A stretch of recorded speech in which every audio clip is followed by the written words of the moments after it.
Hello everybody, welcome to a new video, Gain Speed Shop. If you're new to the channel, have a look in the right corner for you. That's my logo. You can click on it and see all the other videos of this project, the S124 V8 Turbo project. And we are now busy with the wiring. So you can also have a look on my website, gainspeedshop.com is over here. You can also see all the other videos about this project and the other ones. So I wanted to start filming a little bit earlier because before I just put the ECU and that sort of stuff. Wiring is always a little bit of a thing because you want to do it the first way right, otherwise you have to search for the wires that are incorrect. So where am I at? So it's a little bit of a mess of all kinds of wires. So this is the second wiring loom that's going in, the last one with the least amount of wires. That is normally you have all the EDT sensors. So Maxx ECU is delivering you an A4 paper and all the standard wiring is all on it. It's pretty easy to follow. I only use one EDT sensor, so I got everything out except of one. That's just spare. The other one I got the connector out of it because I got one without a connector, so I just soldered it in. So this wire is going to the EDT that's over here. Then you have two NOx sensors. These two digital inputs I took out because I used another digital input for my ethanol sensor. That's input 1. And yeah, of course you got your crank sensors, your triggers and that sort of stuff. Yeah, it's all pretty straightforward. It's pretty easy to follow, and I use all the injector outputs and also for the coils, that sort of stuff. I all use them. Don't use a TPS because I use an electronic throttle body, so you can use them. It's on the other side, so you don't use that one. Intake I use coolant, extra temperature sensors I use, so that's fuel temperature and oil temperature, and I also have fuel pressure and oil pressure. So it's a double sensor, that's why I have oil pressure. So it can do something with it in the ECU with the temperature. It's just nice to know. And it's in the sensor already. So wideband I have a 4.2, so it's signed in here how you have to connect it. And for the rest I all use on the engine the original connectors from Mercedes. And I ordered some extra pins because Mercedes is asking a shitload of money for some pins. And I think these connectors, I think all the connectors cost me 50 euros, so that's not that much for all the connectors. It's still expensive, but yeah, it's connectors. The pins they ask, I think, €1 something for it, so it's completely stupid because you can buy 100 pin for 6 or 7 euros. So of course I did that. So let's have a look in the car. So most wiring from wiring loom 1 is in, except these 4 wires. It's just an extra ground, 2 outputs and 2 inputs. One input is from TPS, but I'm not going to use it. And the other one is, I think, an EXO one. This is the, have a look because it's all on there. This is from a throttle. This is another digital input. And 2 outputs. Here 2 outputs I'm not going to use. So for the rest, my ignition system is all connected. This is the EDT sensor that's going in front of the turbo. So that gives you a possibility to see how high your exhaust temperature is. And I can see something with it in comparison to normal fuel and ethanol, how far you can go with timing and that sort of stuff. So all the ignition is different than on most cars, but I use the amplifiers. So I got 8 amplifiers, I got 16 spark plugs. So this is why you have 16 wires on this side. They all go to, you can see, for example, have a look if I can find an easy one to see. Because these are on the top. This is 1, have a look. So you can see here, for example, this cylinder 2, that is white and orange. That's white and orange. It's over there. So there, it's a little bit yeah, strange to follow the right way to connect everything, because these connectors is counting from 1 to 4 on this side, and this side is from 1 to the bottom to 5 on the upside, so that's a little bit strange. On this side, of course, I got it wired like it's a waste spark. So I got one input is feeding 2 inputs in here, so it feeds 2 spark plugs. So that's how I connected it. These 2 are for the Maxx sensors that I'm going to connect. For the rest, everything in the front is all connected except for the ground engine cable I need to do. And throttle body, I got 6 wires that need to go in there. For the rest, everything is connected. I got these still here. These are the solenoids for the SAS system, cylinder Ausschaltung. So that's you can put 4 of the 8 cylinders you can shut off, and you also have to shut off the injection and the ignition, of course. I'm not going to use it. I thought about it to doing it, but yeah, if I got really nothing else to do, I may be going to have a look how I can connect it, because it's mechanically everything works, but yeah, I don't really see the benefit of doing it. Boost control is on the side, need some hoses to it. Fuel pressure regulator also needs a vacuum hose, of course, and overpressure hose. Also, this is the sensor, pressure and temperature sensor is all connected. Ethanol sensor is connected. So in the engine bay I have to do then starter motor and alternator I need to connect, and I have to wire up the self-leveling suspension, because I have to control the actuator in there. That's the thing that I need to do underneath here. So that's, yeah, it's going pretty good. There are some wires I need to get out, because this is still a power cable I'm not going to use. I have to pull. It's going back to somewhere here, I think. I have to have a look. It can be taken out. Also, this needs to be connected, because this is the coolant temperature that's going to the dashboard. So I have to have a look how I'm going to wire this and make sure I have a coolant reading, or I can maybe send the coolant reading over canbus. I have to have a look how that works with a new dashboard. So in the car I got still a lot of wires, so my fuse box is over here. I got 5 relays and now up till 9 fuses. So the last one is for the fan. This is the, have a look, it's injectors, 2 coils and a fuel pump, or something the way around. I wired it correctly, but got it on paper. So this canbus wire, is going to the dashboard and to the Ofgear system, because I'm going to send the signal when I'm shifting to the Maxx ECU. So at a certain point, say above a certain point of boost, I can use shift cut and I can get all the power of the transmission, so of the load of the transmission, and that's very good for, yeah, for the 722.6s. They can handle a lot, but this is much better. Also going to use the canbus signal to control the dashboard. That's all more into later videos, because it's a lot of things that I need to sort out. So this is the end. A lot of the sensors going in here. I can put the wires, everything away in there. A lot of things. So the last cable wiring loom is going into here.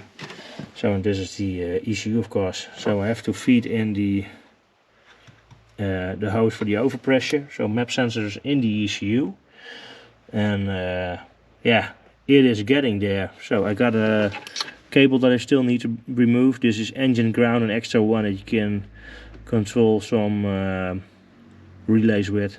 Have to take it out. Still have to do it. And there's some loose cables in here. I all have to sort out what I'm going to do with it. So it's getting there, but slowly. So I'm going to have to wire up the pedal that's in there. That needs a few wires, I think 5 or something. Power ground, and then for power and ground, and there are two separate pot meters in it. So 4 cables, I think. So I have to have a look. So that's where I'm at the moment. So I'm going to do the last wiring loom in it and to show you how far I am with everything else. I think I will do an update when I got all the wiring in except for the Ofgear, because I have to sort some stuff out, and then we go from there. So, small update in between. You got all the wiring in the car for the engine. So, throttle body is also connected. I think the last clip I was still doing that. So, throttle body, intake, air temperature sensor, camshaft sensor, so the home cam position sensor, coolant. Also engine earth connection is in. I got the engine earth connection on this side, and I have the ignition earth connections, one on here on the cylinder head there, and the other one is over there. I hope you can see it. So that's just how they say it's the best way to do it. A little bit away from each other, so that's how I did it now. I got one EDG sensor in front of the turbo. Boost controller is connected, it's over there. I wanted to do also an exhaust pressure sensor. I have it to connect to the Ofgear, but I forgot to make the connection in the exhaust. And if I want to do it, I have to dismantle the complete exhaust system on this side, and I have to get the balance pipe out to do it, because I don't want to drill in there and then you got all stuff in the exhaust in front of the turbo. I just don't want to do it. So I can maybe do it later, but not for now. Yeah, I got these double sensors, temperature and pressure installed for the fuel, and one from oil.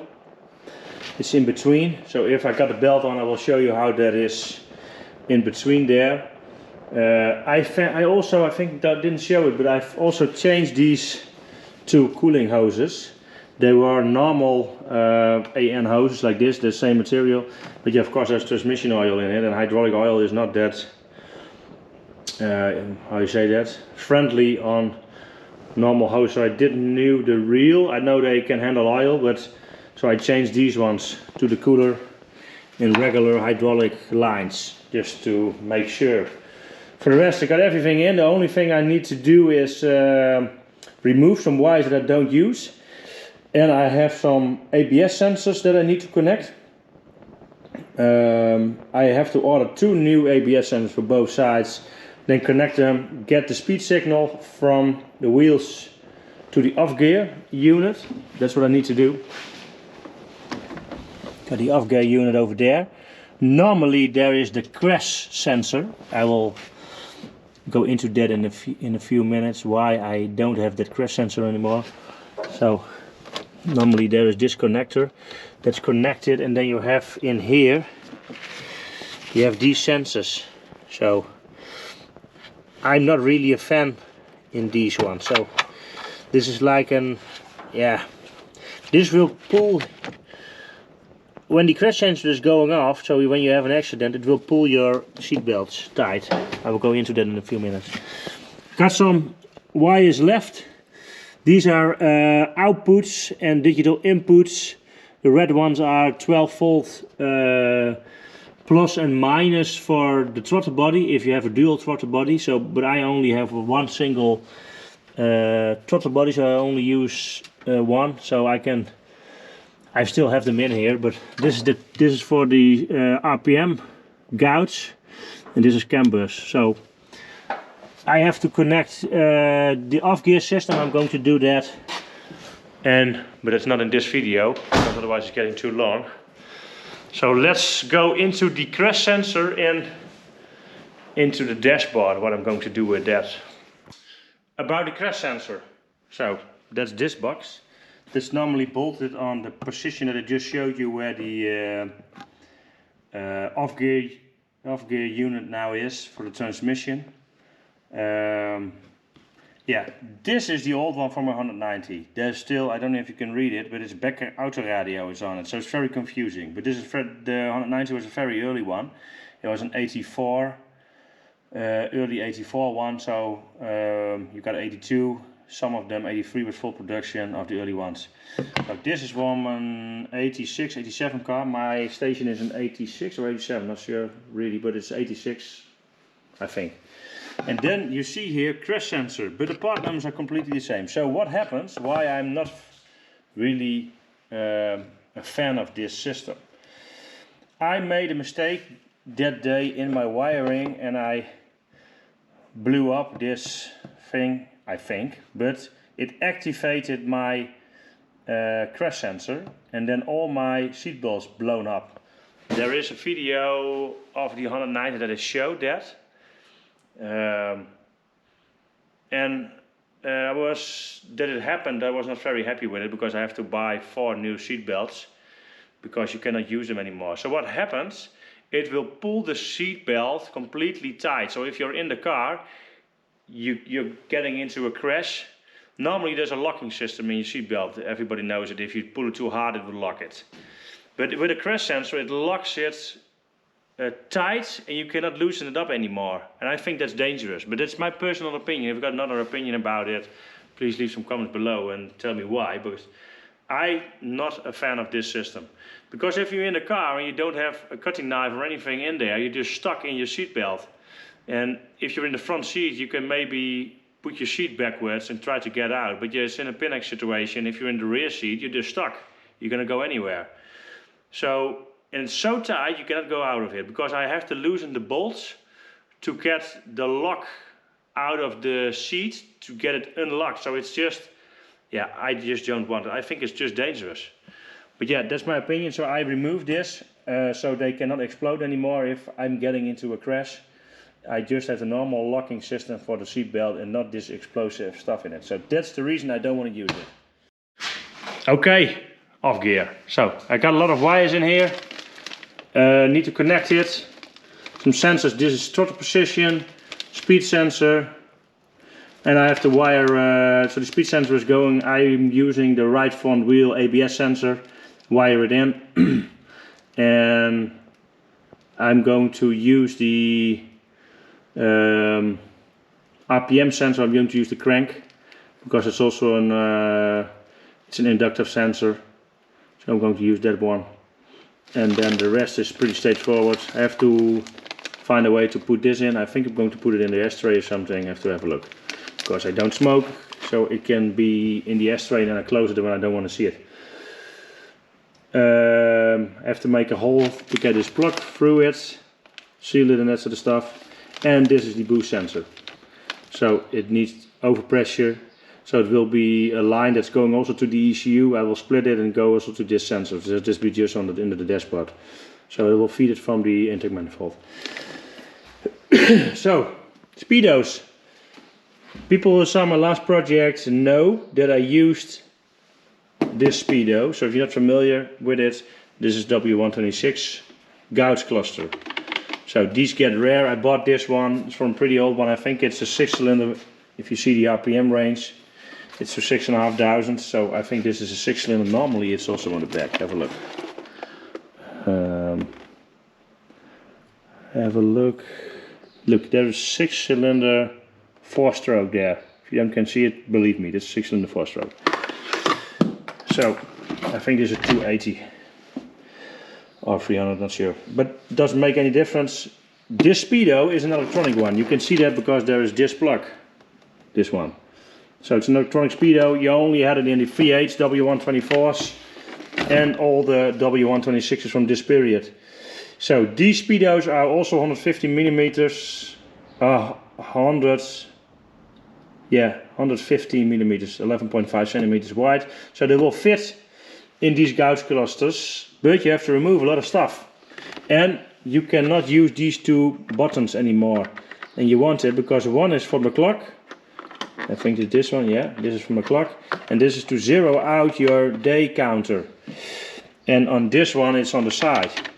What is the solution for this then? So I also had a look for, yeah, the VDO gauge. You can have a VDO gauge from 0 to 300 kilometers. That is also 110 centimeters or 110 millimeters. So that's the same as this hole, so it will fit in here. It's a black gouge with just white, so there's no orange and that sort of stuff. So, but yeah, I think you can make it look almost the same as this, so it looks pretty good. And then you don't have the issue with fitment, because it just fits straight in there. And this clock is still different, and you still have to deal with the clock in here with the gears that are stuck and will break, and then your day counter won't work. Because this is my old clock. It's 259,000, but I think this car has done easily the chassis around 300,000 kilometers, because the clock, one day it was working, the other day it wasn't working. So and that's pretty standard for these period cars. So yeah, so I'm not sure what I want to do, because you can put this one in, but yeah, that's maybe for now. But yeah, I don't have my clock working, and I cannot stop my day counter in here, so I just want to have it working. So I did some research, and you also have this clock. This is from a 6-cylinder and 8-cylinders W210. So this is also in a 430, and this is in a 320 model. So this is a pretty straightforward housing. I think this is between 1997 and 2001 or something, before you got a facelift and you got a very big screen in here. So this gouge clock has the same size clocks as a W124. So it would fit pretty good, but yeah, this is a canbus system. So I did some research in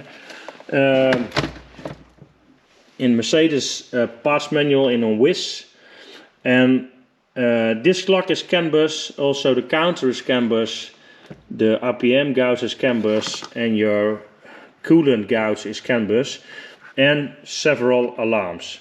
So the fuel gauge is just a direct connection, also your blinkers and some lights, so half of it, but all the clocks except the fuel gauge is canbus. So that's a problem if you're not familiar with that coding, and I know some stuff from electronics, but not this much. So I know Ofgear has a solution to get this speedo working and your RPM gauge working, and then you also have your kilometers clock working, as far as I know. But you don't have your coolant gauge working. You want that working. Also, you want to have your oil pressure light working, and that's all going through canbus, so you need those addresses, and that's a problem, because I want to have this in, but it needs to work. And so if somebody knows how to get it working, please let me know. And yeah, I really like to have it working. So I'm doing with the Maxx ECU. Maxx ECU can send a very big list of things over canbus. But yeah, you have to know the address and the protocol of the canbus to have it working, and it's not that easy. So that's the point where I am right now. Engine wiring is in. Only thing I need to connect is some small stuff, so I can, depends on what gauge cluster I'm going to use, I can send an oil pressure output and a coolant output to this clock if I want to use a VDO one. So that's possible with a normal output from the Maxx ECU. I have to wire up this solid state relay. I can use this to pulse width modulate, control the cooling fan. That's what I need to do. And I need to hook up the map sensor. So the overpressure line needs to be hooked up. I'm going to do it when I install the wiring of the Ofgear. And then of course I also have this. These are for the steering wheel. I also had the same ones in my 201 pedal shifters. So there's a part number on it. Have a look what it is. I cannot perfectly see it, but this is from a C-Class W204. C-Class W204 part number. I think these cost 50 to 70 euros. You also have them in fully aluminium if you like it. I just want to have a black, and I will build them in the steering wheel, show you that afterwards. So that's it for this video. Hope you liked it. If you've got any questions or any suggestions about the counters and the speedo, that stuff, please comment below the video. Every help is needed and possible help, of course, because everybody who's working with an Ofgear system or having a newer transmission, you have the problem with your speedo. So in these older W124 and 206s, you don't have 126, not really a problem. But W201, W124, you have this problem. And also in the W210, if you have a standalone ECU in it, everything will not work anymore. So please let me know. My link is below the video. JanesSpeedship.com is over here. Have a look. You can also see in the right corner my logo. You can click in and see all the other videos about this project. And don't hesitate to ask. Please subscribe and like the video, and see you for the next one. Bye bye.